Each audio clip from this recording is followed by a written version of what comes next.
Hello everyone, this is lecture 4 of bone series, जिसमें कि हम क्या देखेंगे, वोल्स लॉ। वोल्स लॉ को डिस्कवर किसने किया था? जूलियस वोल्फ ने 19वीं सेंचुरी में।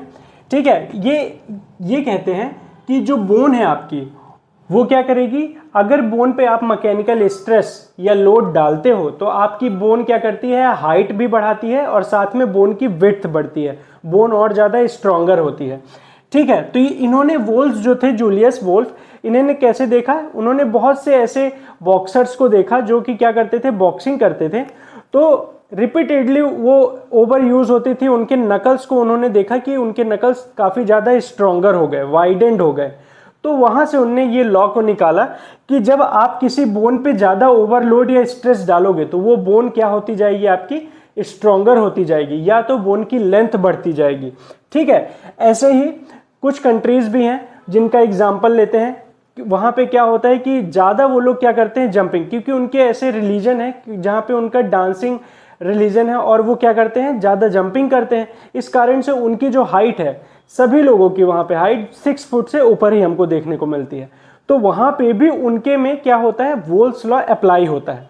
तो अगर आप भी चाहते हो, अगर आप एडल्ट हो और आप भी चाहते हो कि आपकी बोन की लेंथ बढ़े, आपकी हाइट बढ़े, तो आप भी वोल्स लॉ को फॉलो करके अपनी हाइट को बढ़ा सकते हो। अब देखते हैं कि वोल्स लॉ को कैसे हम यूज करके अपनी हाइट को बढ़ाएंगे और वहां पे क्या क्या हो रहा है।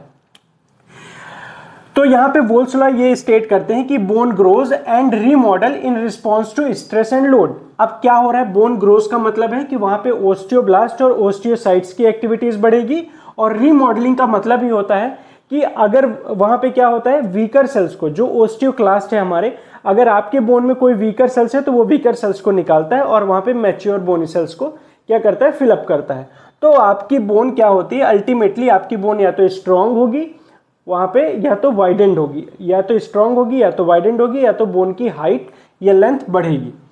तो इनका जो मेन प्रिंसिपल था वो यही था कि अगर स्ट्रेस, हम किसी भी बोन पे अगर स्ट्रेस बढ़ाते हैं तो बोन क्या होगी, आपकी स्ट्रॉन्गर होगी, उसकी ट्रेबेकुलाई की क्या होगी, थिकनिंग होगी और हाइट बढ़ेगी।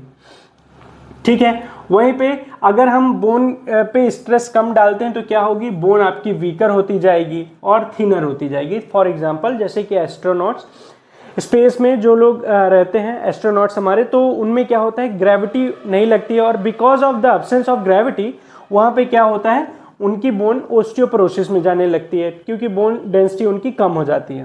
ठीक है, ऐसे ही जो सपोज करो जो बेड रिटन पेशेंट्स होते हैं, उन पे भी आप देखते हो उनकी bone density for the prolong time वो बेड रेस्ट में है तो उनकी बोन डेंसिटी कम होती है। ठीक है, ये आपको समझ में आ गया। अब इसमें हम देख लेते हैं कि कैसे वोल्स लॉ एडल्ट्स में वर्क करेगा और कैसे चिल्ड्रंस में वर्क करेगा। हमें मालूम है कि एडल्ट्स में क्या होता है कि ग्रोथ प्लेट फ्यूज होती है।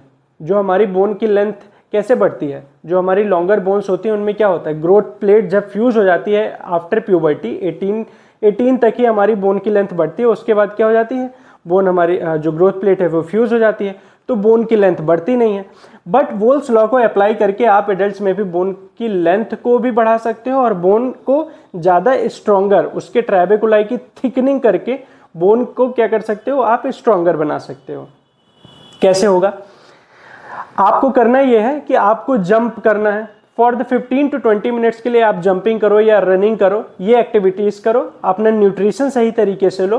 तो वहां पे होगा क्या, जब आप repeatedly for prolong time jumping करोगे तो वहां पे बोन पे क्या होगा, माइक्रो ट्रॉमास होगा। ठीक है, माइक्रो ट्रॉमास जब फिलअप होंगे तो वहां पे अल्टीमेटली बोन की लेंथ बढ़ती जाएगी। वही एग्जांपल है, जैसे कि फ्रैक्चर जब होता है हमारा तो वहां पे क्या होता है, कैलस का फॉर्मेशन होता है और थोड़ी हमें बोन बड़ी हुई हमें देखने को मिलती है। तो वही लॉ यहाँ पे क्या लग रहा है कि आप मैकेनिकल स्ट्रेस डाल करके, है ना, बोन पे ओवरलोडिंग करके, बोन पे स्ट्रेस डाल करके आप माइक्रो ट्रॉमास कर रहे हो और बोन की लेंथ को अल्टीमेटली इंक्रीज करा रहे हो। वही चिल्ड्रंस पे क्या होगा, इनकी ग्रोथ प्लेट फ्यूज नहीं होती है तो कॉन्ड्रोसाइट प्रोलिफरेशन तो होता ही है, साथ में आप स्ट्रेस डाल रहे हो तो वहां पे क्या होगा, और ज़्यादा वहाँ पे वीकर जो सेल्स हैं वो हटेंगी और जो मैच्योर सेल्स हैं वो जा करके फिलअप करेंगी, और साथ में वहाँ पे ग्रोथ हार्मोन तक वर्क करता ही है।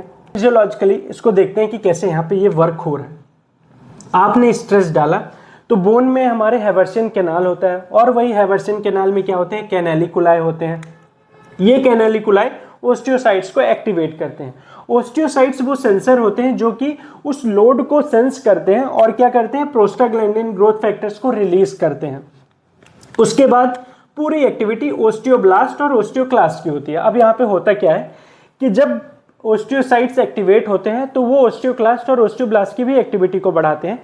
तो ओस्टियोक्लास्ट जो होता है आपकी बोन में जो वीकर सेल्स हैं उनको रिमूव करता है, और ओस्टियोब्लास्ट ओस्टियोइड को सिक्रेट करके क्या करते हैं, ओस्टियोइड मिनरलाइजेशन कराता है, वहाँ पे कैल्शियम हाइड्रोक्सी एपेटाइट इन सब का, और वहाँ पे मैच्योर सेल्स ओस्टियोसाइट्स जाकर के फिलअप होती हैं। तो इस तरीके से आपकी बोन क्या होती है, स्ट्रोंगर होती है पहले से ज़्यादा। ठीक है, तो ये एक सिंपल सा टॉपिक था हमारा वोल्स लॉ। अगर इसमें आपको कोई डाउट हो तो आप कमेंट करो, हम आंसर देंगे उसका। Thank you.